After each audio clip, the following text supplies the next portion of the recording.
ஒரு மாலை வேளையில் காதலர்கள் விஜய் மற்றும் வீரா தங்களின் பிறந்த நாளை சிறப்பாக கொண்டாட ஒரு அழகிய காடு வழியாக பயணிக்க முடிவெடுக்கின்றனர். காடு வெகு நேரமாய் அமைதியாக இருந்தாலும் அதன் மையப்பகுதியில் நுழைந்தவுடன் மிருகங்களின் சத்தம், இருட்டு மற்றும் குழப்பமான பாதைகள் அவர்களை பயமுறுத்துகிறது. விஜய் ஒரு தைரியமான இளைஞன், பசுமை சுற்றுப்புறத்தை விரும்புபவர். மீரா நுண்ணுணர்வும் ஆனால் எளிதில் அஞ்சும் குணம் கொண்டவர்.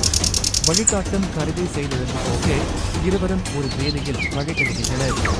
மீரா, வந்த வழியை பிடித்தே போகலாம், கலங்காதே, முக்கியமா பயப்பட வேண்டாம். அப்படி இல்லை விஜய், இது ஒருபோதும் வழிகாட்டி செயலி நமக்கு காண்பித்த வழியே போல் தெரியவில்லையே. அவர்கள் திரும்பி செல்ல முயன்ற போது ஒரு குரங்கு கூட்டம் அவர்களை சுற்றி நிற்கிறது. விஜய் தைரியமாக 10 அடி தள்ளி மரக்கோலால் மிருகங்களை விரட்ட முயல்கிறார். விஜய், ஏதோ சத்தம் வருகிறது. அது காட்டு யானையிடமிருந்து வருகிறதா? ஆமாம் மீரா, அது போலத்தான் இருக்கிறது.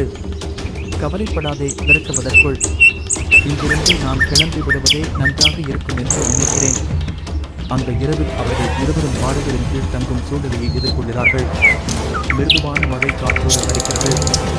மீரா தண்ணீரை பிடிக்க கைகளால் பாய்ச்சுகிறார். மீரா, அதிகமா தண்ணீர் குடிக்காது, இந்த மழை சீக்கிரம். நான் என்ன செய்வேன்? எனக்கு பயம் இருப்பதாலேயே தாகம் நிறைய எடுக்கிறது. அடுத்த நாள் காலை அவர்கள் அந்த மலை குகைக்குள் இருந்து தப்பிக்க முயற்கிறார்கள். அவர்கள் சட்டம் அருகில் வந்து மீட்பு குழுவினரால் கேட்கப்படுகிறது மற்றும் அவர்கள் வெளியே கொண்டு செல்லப்படுகிறார்கள். இந்த பயணத்தால் காதலர்கள் தங்கள் உறவை பற்றிய மற்றொரு பாதையை பெற்றுக்கொள்கிறார்கள். இயற்கையின் பெருமையை புரிந்து கொண்டு தங்கள் வாழ்க்கையில் சிறிய மாற்றத்தை கொண்டு வர முடிவெடுக்கிறார்கள். அதாவது காட்டுக்குள் செல்லவே கூடாது, காட்டுக்குள் இருக்கும் விலங்குகளுக்கு இடையூறு விளைவிக்காமல் இருப்பதே அந்த முடிவு. காடு விலங்குகளோடு நாடு மனிதர்களோடு